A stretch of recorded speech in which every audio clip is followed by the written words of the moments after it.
Cada tarde, con una puntualidad que ni los trenes suizos podrían igualar, el gran disco solar comenzaba su descenso por el firmamento, no como quien se retira discretamente de una fiesta, sino como quien cae en combate sabiendo que su deber apenas empieza.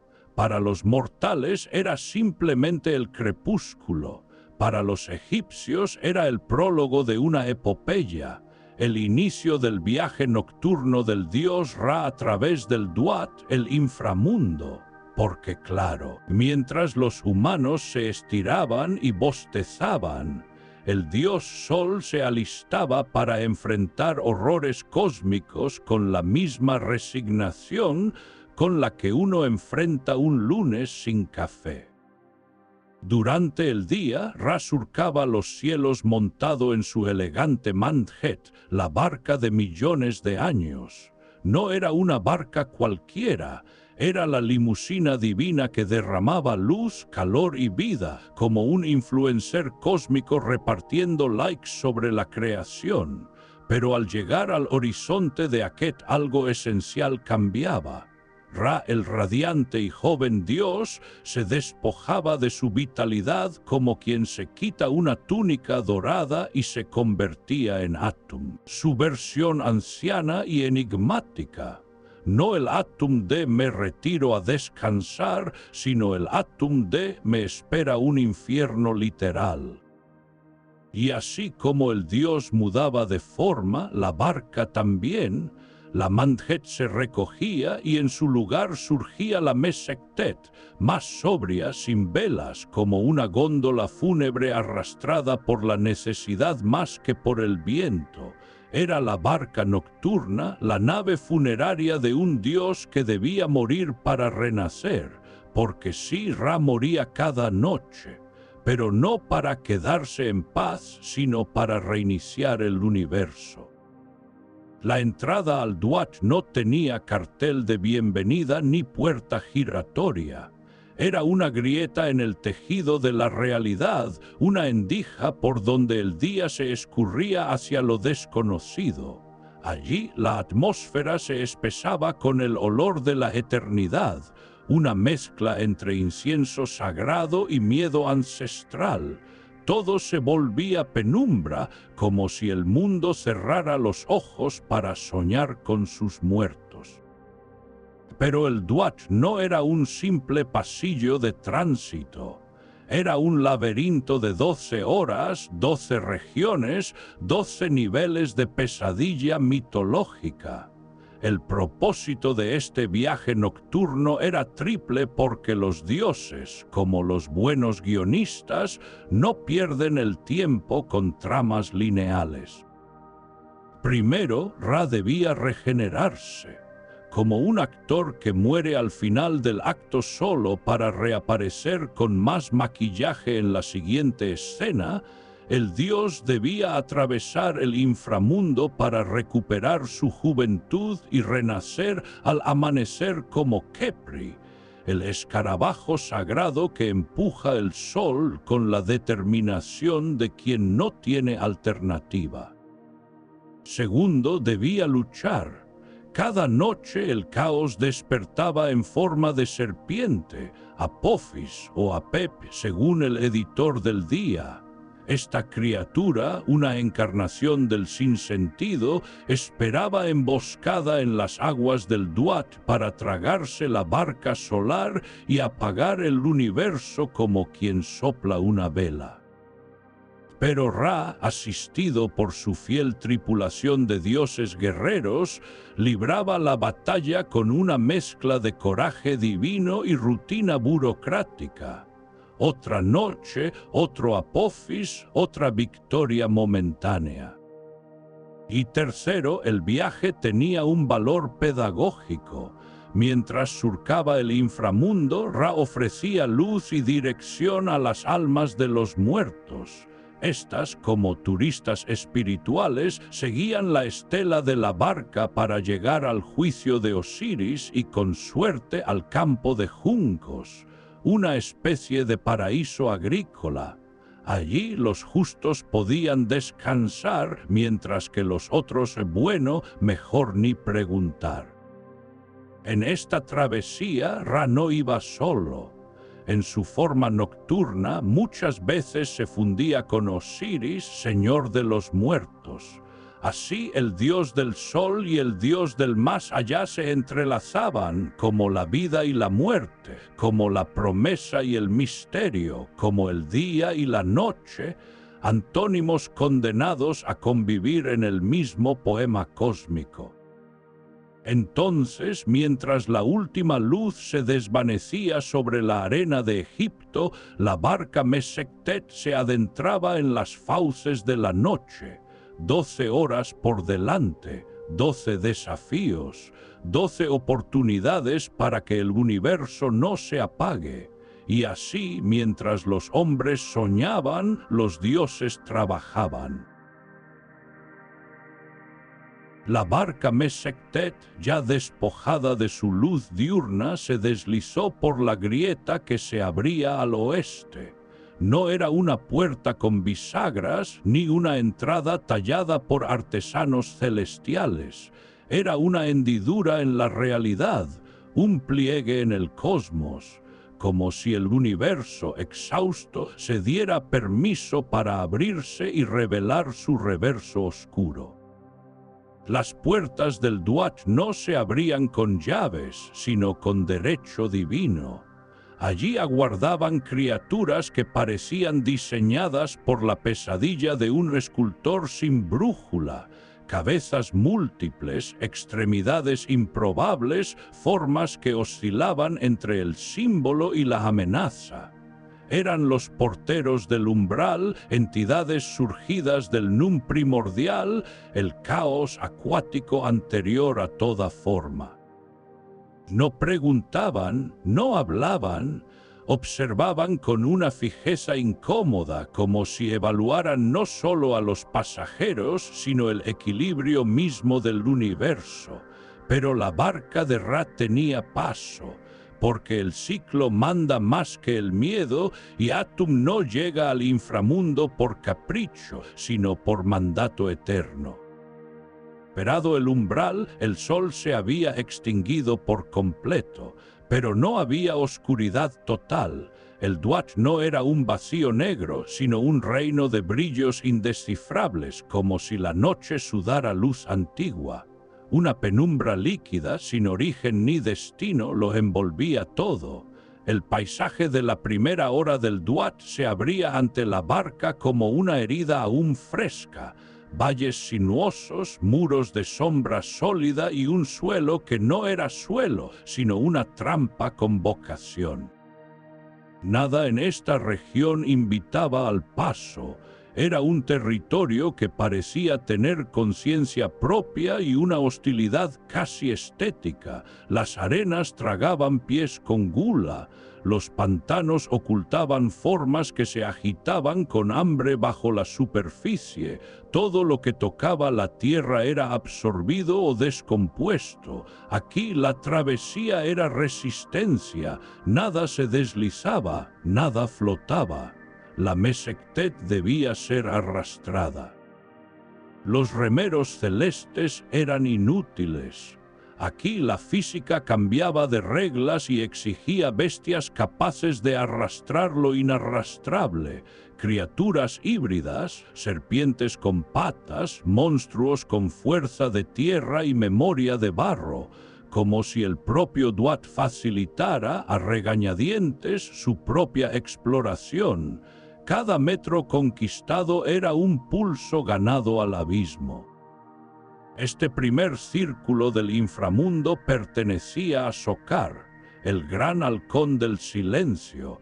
Antiguo incluso entre los antiguos, regía el territorio como un dios que no necesita afirmarse. No gritaba, no maldecía, su sola presencia pesaba. Se le sentía en la inmovilidad del aire, en la quietud asesina del paisaje. Sokar era la muerte sin dramatismo, la que no mata, sino que detiene.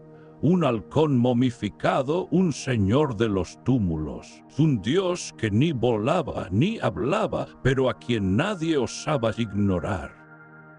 Su aparición no era un espectáculo, a veces solo un destello, a veces un susurro en la arena. Su poder no necesitaba prueba, bastaba su nombre. Sokar no impedía el paso, pero lo exigía reverente. Había que recordarlo, saludarlo, rendirle el tributo del respeto. Pasar por su dominio era como cruzar una catedral sumergida. Uno no ve al dueño, pero siente que lo observa desde las columnas. Los dioses que acompañaban a Ra mantenían el silencio. Si el conocimiento no ofrecía respuestas, la palabra no hablaba, Eka, la magia permanecía contenida, y Set, el guerrero, aguardaba su turno. Todos sabían que esto apenas comenzaba. La primera hora era una advertencia. Aquí no manda la fuerza, sino la comprensión. Aquí no se avanza por empuje, sino por asimilación. La barca avanzó lentamente, como si el tiempo mismo se espesara en el aire. Con cada tirón, con cada obstáculo, Ra descendía no solo en el Duat, sino en sí mismo, porque la muerte no comienza con un grito, sino con un susurro bajo tierra. Y así, arrastrada por monstruos silenciosos y observada por un dios aún más callado, la Mesektet se adentró en la primera capa del inframundo, dejando atrás el umbral y con él la posibilidad del regreso fácil. Superado el reino de Sokar, la barca Mesektet no halló consuelo, sino nuevas pruebas. Como si el inframundo, celoso de su reputación, se empeñara en no ofrecer ni un segundo de tregua, las horas siguientes se desplegaron con la lógica perversa de un sueño febril. Paisajes que cambiaban con la crueldad de un dios aburrido y guardianes que no pedían permiso, pero exigían saber tu nombre.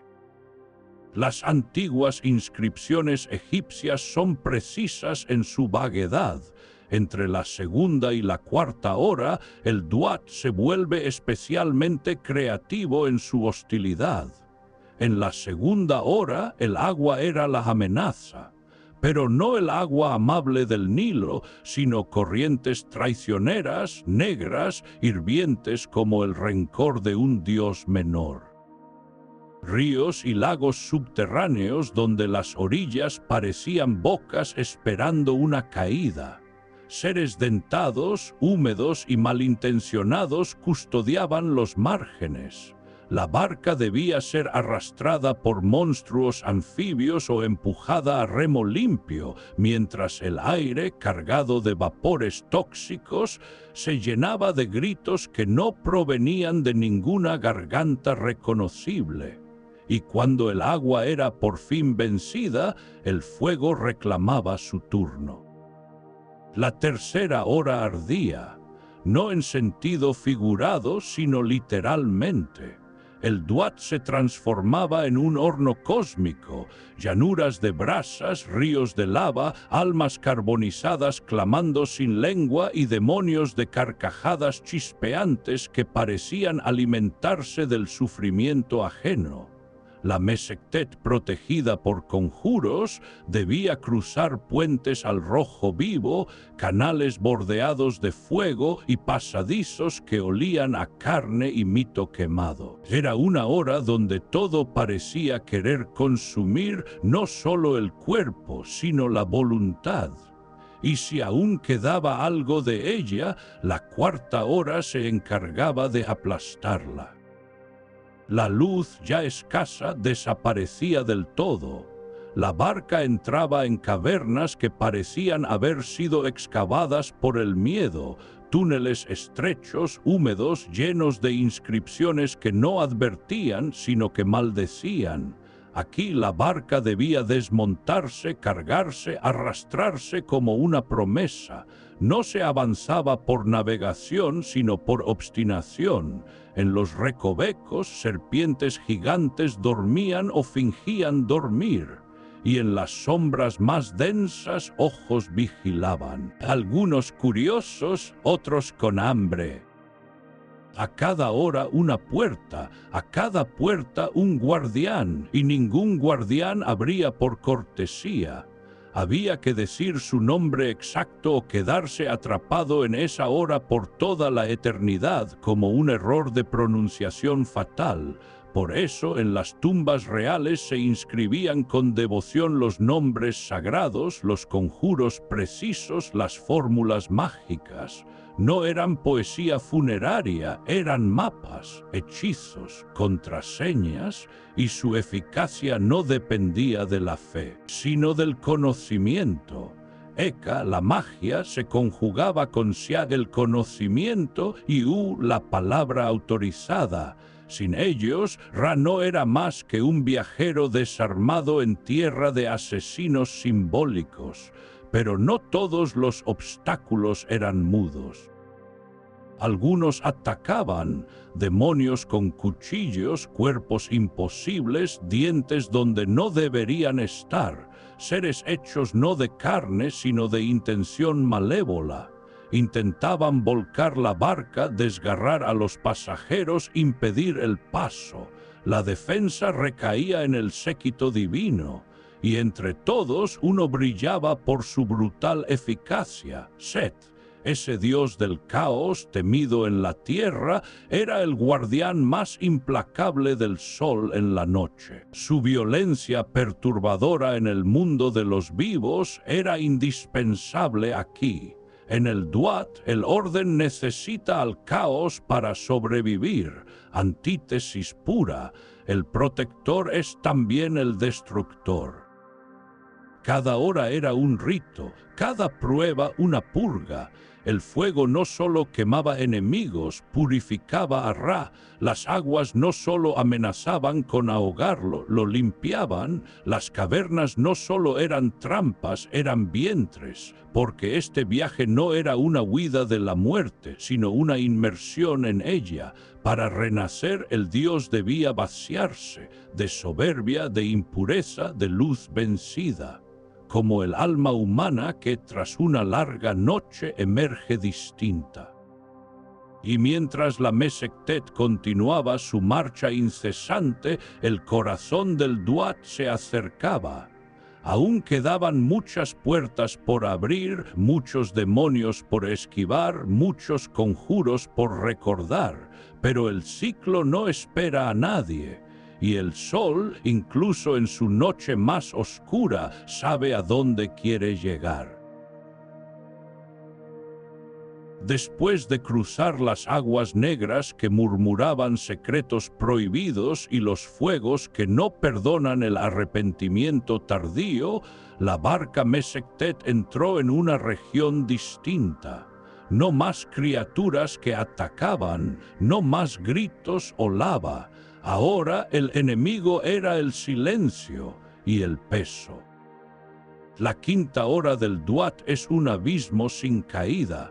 No hay estruendo ni amenaza explícita, solo una arena que no quiere que sigas. Una arena oscura que se aferraba a la barca como el duelo a la memoria. Cada grano parecía contener siglos de quietud, una voluntad opuesta al movimiento. La luz, hasta entonces tenue pero presente, se rendía por completo. Era una oscuridad que no ocultaba, sino que anulaba, como si el mundo mismo se negara a continuar. Aquí reinaba Sokar, el dios halcón de la necrópolis, pero no como un general o un guardián armado. Sokar no gritaba, no levantaba la mano, no ponía pruebas. Era la prueba, era la muerte en su forma más densa, la detención, la idea terrible de que nada puede moverse sin permiso del olvido. En este paisaje inmóvil, la barca Mesectet no navegaba, no volaba, no avanzaba, era absorbida. El esfuerzo de cada centímetro ganado era casi cruel, como arrastrar un sueño por el lodo de la resignación.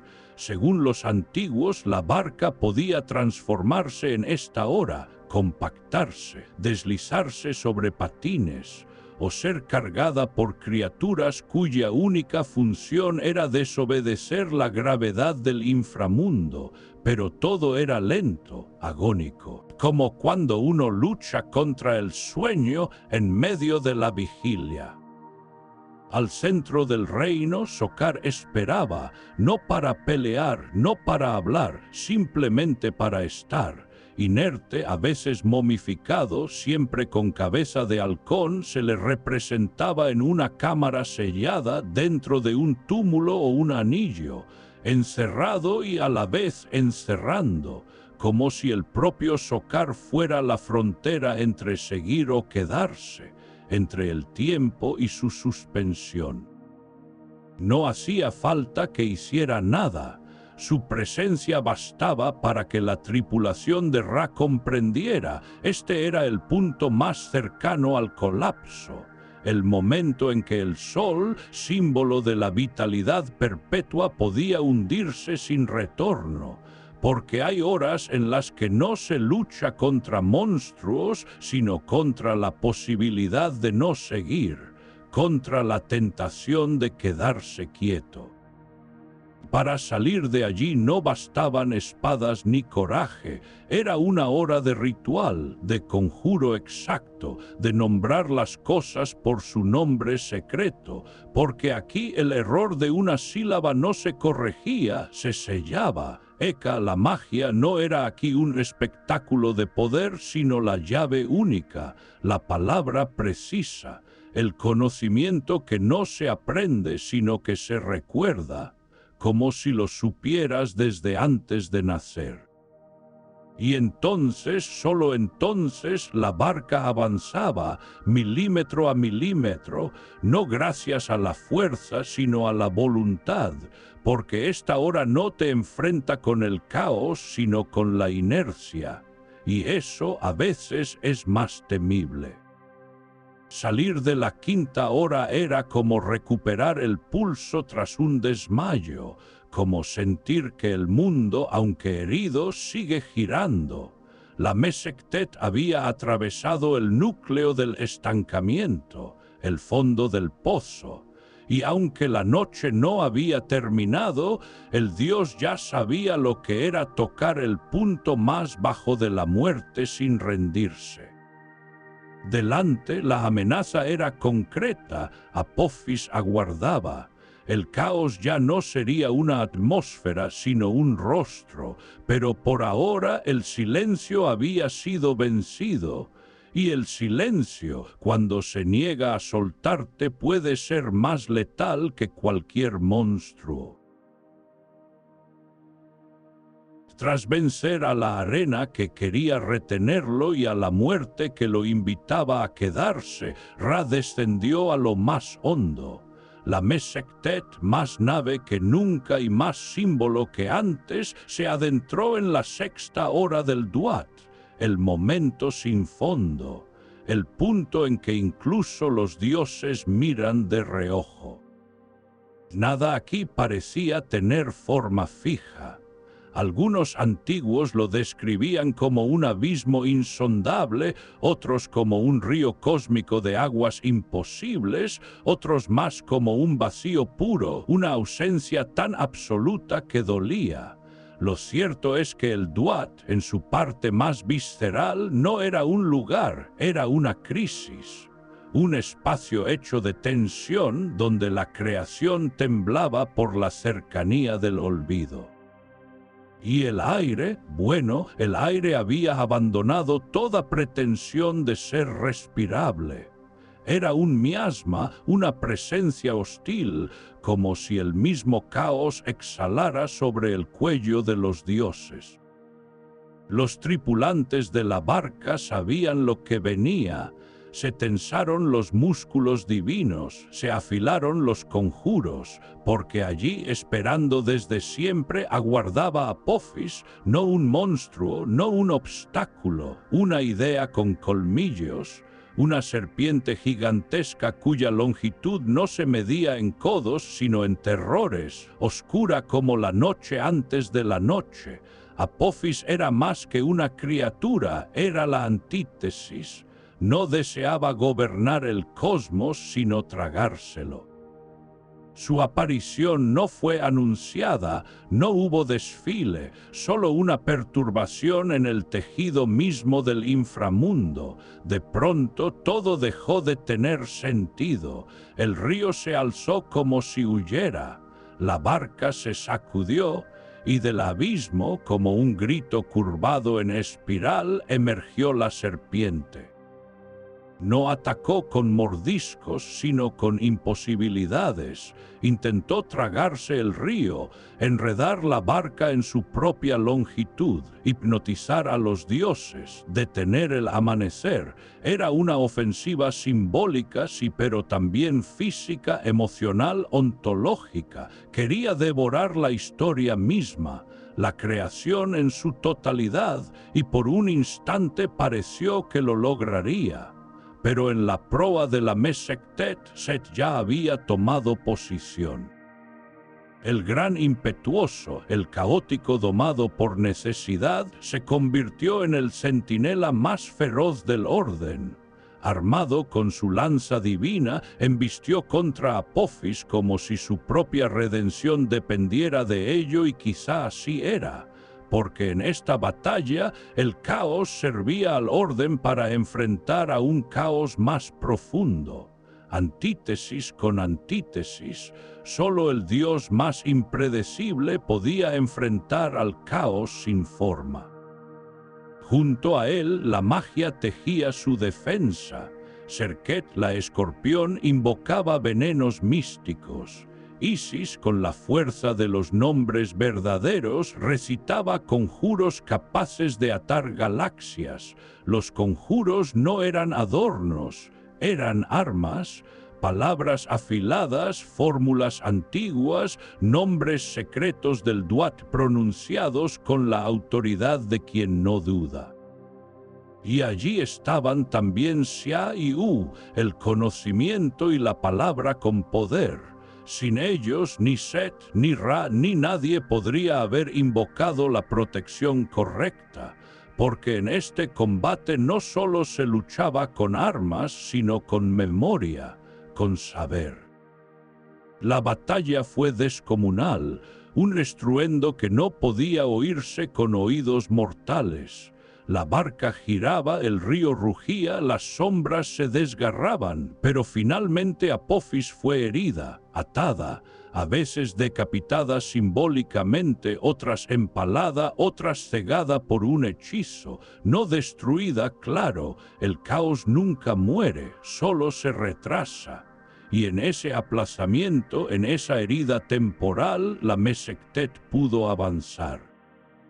Haber sobrevivido a Apophis no era victoria plena, pero sí era una afirmación. La creación se defendía, la noche no había ganado, el amanecer seguía siendo posible, y aunque la barca estaba golpeada, su proa seguía apuntando al oriente, a la posibilidad del renacimiento. Porque todo viaje hacia la luz exige primero enfrentarse con la oscuridad más íntima. Tras doblegar al caos en su forma más monstruosa, la barca Mesectet no descansó, porque en la mitología egipcia la victoria no es el final, sino la posibilidad de seguir avanzando. Y así, dejando atrás los abismos que huelen a creación no nacida, Ra y su séquito emprendieron el ascenso, un lento emerger desde las fauces de la aniquilación hacia el tenue rumor de la vida por venir. Era el tramo que se corresponde con la octava, novena y décima hora de la noche, un limbo lleno de significados, donde la oscuridad ya no amenaza pero aún no cede. El Duat se tornaba menos denso, menos sofocante, como si incluso la noche reconociera que su imperio tiene un límite. En estas horas tardías, el inframundo cambiaba de piel. La barca no surcaba ya aguas estancadas o arenas hambrientas, sino lagos serenos y fuentes que no nacen de la tierra, sino de la intención divina. Eran las aguas de la vida, donde Ra se sumergía simbólicamente, no para esconderse, sino para limpiarse, para renacer, como quien, tras un largo duelo, se lava el rostro sin quitarse las cicatrices. Aquí comenzaba la regeneración activa. Ya no se trataba de resistir, sino de reconstruirse. Y en medio de esa transformación íntima, la Mesektet pasaba por regiones habitadas, no por demonios ni guardianes armados, sino por almas. Esas que habían vencido su propio juicio, los Mahakaeru, los justificados de voz verdadera, que habían pasado por la balanza de Osiris sin inclinarla hacia el caos. Estas almas no deambulaban ni gemían, eran cultivadores de campos eternos, anfitriones de banquetes perpetuos. En Aaru, el campo de juncos, no había hastío ni gloria ostentosa, solo paz, esa forma sofisticada del orden.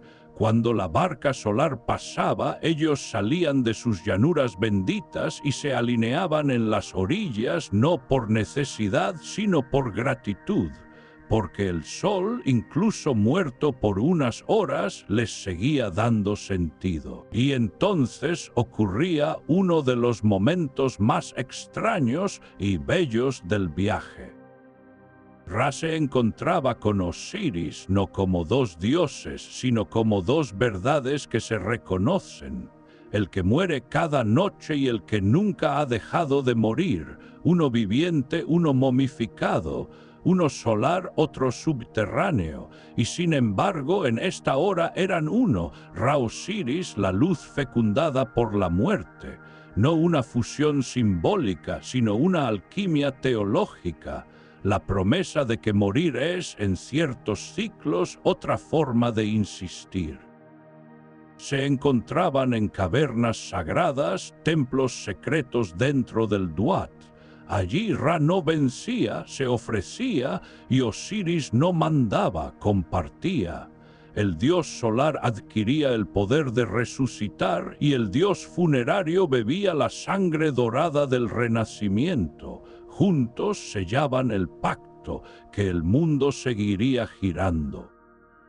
Para los Mahakaeru, ese momento era una confirmación. No solo estaban salvados, estaban dentro del ritmo eterno. Su justificación no era solo un boleto al paraíso, sino una pertenencia a la sinfonía del universo.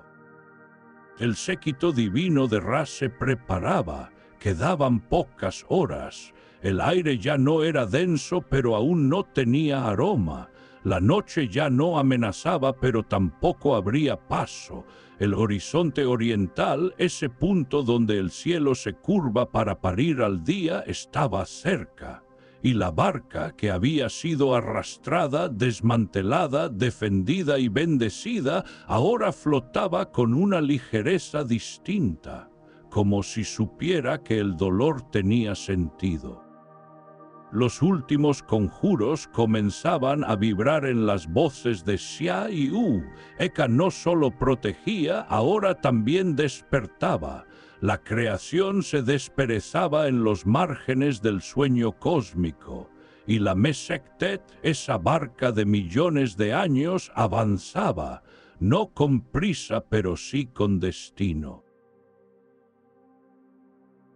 El aire en la 11ª hora ya no pesaba como plomo. Seguía siendo oscuro, sí, pero con ese matiz azul que anuncia lo inevitable, el amanecer. La barca Mesectet, tras haber dejado atrás a Apophis y haber pasado por el abrazo tenue de los justificados, avanzaba ahora como un suspiro contenido hacia el umbral definitivo, porque lo más sagrado no es lo que comienza, sino lo que está a punto de comenzar. Esta era una hora sin monstruos ni amenazas, pero no por eso menos inquietante. Aquí el peligro era otro, no fallar en la transformación. Como un actor tras bambalinas, Ra debía pasar por sus últimos rituales antes de salir de nuevo al escenario cósmico. La 11ª hora del Duat no era un lugar, sino un altar. Un espacio liminal donde la noche, cansada de ser sombra, empezaba a recordar cómo se pronuncia la luz. Allí estaban las piscinas de purificación final, lagos cargados de la energía original del universo, donde Ra se bañaba simbólicamente para borrar el polvo del caos. No era limpieza, era alquimia, porque a estas alturas del viaje el dios no se refrescaba, se reescribía. En estas regiones se alzaban altares invisibles, cámaras sagradas donde los dioses asistentes se reunían para sellar el misterio mayor, el renacimiento del sol, no a través de un milagro repentino, sino mediante una operación delicada y meticulosa, como si el cosmos entero contuviera la respiración mientras recitaban los conjuros adecuados, las palabras exactas, los nombres verdaderos. Y en el centro de esta hora, la escena que encierra el corazón del mito egipcio, la unión de Ra y Osiris. No era una fusión bélica, sino una danza sagrada. Ra, símbolo de la energía vital que nunca se detiene, se acercaba al santuario final de Osiris, el dios inmóvil, muerto pero no vencido. Allí lo aguardaba el cuerpo momificado de Osiris, no como una estatua de lo que fue, sino como semilla cargada de futuro. Ra, o más bien Subá, esa parte del alma que vuela, que recuerda, que busca, descendía para unirse con ese cuerpo sagrado. El encuentro no era decorativo, era necesario, porque incluso un dios necesita reunirse con su forma para volver a ser uno. Así como el alma humana debía reencontrarse con su Ka y su cuerpo para existir plenamente en el más allá, Ra debía tocar fondo para poder emerger completo. Osiris era el cuerpo, Ra era el alma, y en la 11ª hora se fundían. El séquito divino no era espectador, sino coro litúrgico. Isis y Neftis, hermanas de luto eterno y poder infinito, tejían conjuros protectores. Seres antiguos, dioses menores, representaciones del renacimiento y la germinación, rodeaban la escena como sacerdotes en trance. Cada gesto tenía peso. Cada palabra era una cuerda que ataba la eternidad a la esperanza. La barca entonces se detenía, no por debilidad, sino por respeto, como si el universo mismo inclinara la cabeza, porque esta hora no era tránsito, era ceremonia, era la última confesión antes del alba. Y al completarse la fusión, al reactivarse las energías dormidas, algo en el aire cambiaba. La Mesectet, que hasta ahora había sido vehículo fúnebre, empezaba a oler a aurora. El cuerpo de Ra se templaba, Subá recuperaba fuerza. Y en esa alquimia silenciosa, Atum se reconfiguraba como Khepri, el sol que aún no ha salido pero ya palpita.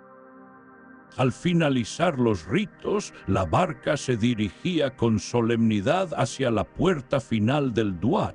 no una puerta más. Esta era la puerta, la frontera entre lo que muere cada día y lo que renace cada mañana.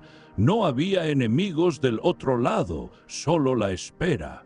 Solo el horizonte oriental tensado como la cuerda de un arco divino.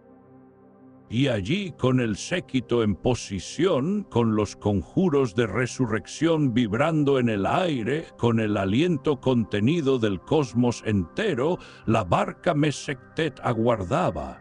La 12ª hora se acercaba. La muerte estaba cumplida. La luz a punto de estallar. Tras la solemnidad inmóvil de la 11ª hora, el silencio se volvió vibración. La barca Mesectet, agotada pero incólume, cruzaba ya la última región del Duat.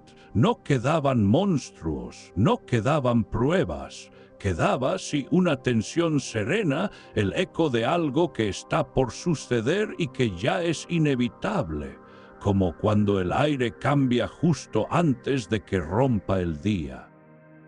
La 12ª hora no es una hora como las otras. Es un umbral, una línea temblorosa entre la sombra y su final. Algunos textos la dibujan como un túnel ascendente, otros como una corriente que fluye hacia la superficie. Sea cual sea su forma, tiene una sola función: parir la luz. A bordo, la tripulación divina se ajustaba a sus puestos con una mezcla de solemnidad y anticipación. Ra sentía cómo su esencia se transformaba. El Ba había regresado. La unión con Osiris estaba consumada. Y lo que surgía ahora no era una versión restaurada, sino una manifestación nueva: Khepri, el sol naciente. La Mesectet ya no se arrastraba, se dejaba llevar por la corriente ascendente, como si el mundo mismo la reclamara de vuelta, como si el universo, habiendo presenciado su descenso valiente, ahora la empujara hacia su reaparición triunfal. Y entonces ocurrió: el velo se rasgó sin estallido, sin estruendo, un simple y milagroso desgarro en la oscuridad. Desde el centro de la barca, o quizás desde las propias aguas primordiales, emergió Khepri, no como una promesa, sino como un hecho. El escarabajo sagrado empujando el disco solar con una obstinación luminosa. No había épica en su esfuerzo, había propósito. Ese mismo acto contenía toda la teología egipcia del Renacimiento. La noche había terminado, pero no por agotamiento. Había sido vencida, recorrida, comprendida, y el mundo ahora podía abrir los ojos. En la tierra de los hombres, el cielo se incendiaba con colores que ninguna paleta mortal podría imitar. Rojos como brasas, naranjas como fuego líquido, oros que no brillaban, respiraban. El frío de la madrugada se rendía al calor sagrado. Las sombras retrocedían con la cortesía de quien reconoce al verdadero dueño de casa. La barca, habiendo cumplido su misión nocturna, se transformaba en la Mandjet, la barca diurna. Ra ascendía. El séquito rejuvenecido lo acompañaba. La muerte había sido útil, la oscuridad necesaria. Porque el viaje a través del Duat no era un drama gratuito, sino la condición misma del día. El ocaso no era el final, era el comienzo del camino. Apophis no era solo un enemigo, era la medida de cuánto valía el orden. Y Khepri no era un héroe triunfal, era un dios que para renacer había tenido que morirse primero. Y así el ciclo se cerraba y volvía a comenzar. La cosmovisión egipcia no concebía la vida como una línea, sino como un círculo consciente. Cada noche la creación entera pendía de un hilo. Cada amanecer era una apuesta ganada al abismo. Cada hombre, cada alma era un Ra en potencia, llamado a atravesar sus propias 12 horas, sus propias sombras, sus propias serpientes. Por eso el viaje de Ra no era solo el del sol, era el nuestro, el de cada alma que desea volver a la luz con dignidad. El escarabajo empujaba, el cielo lo celebraba, el día había nacido y Ma'at había sobrevivido una vez más.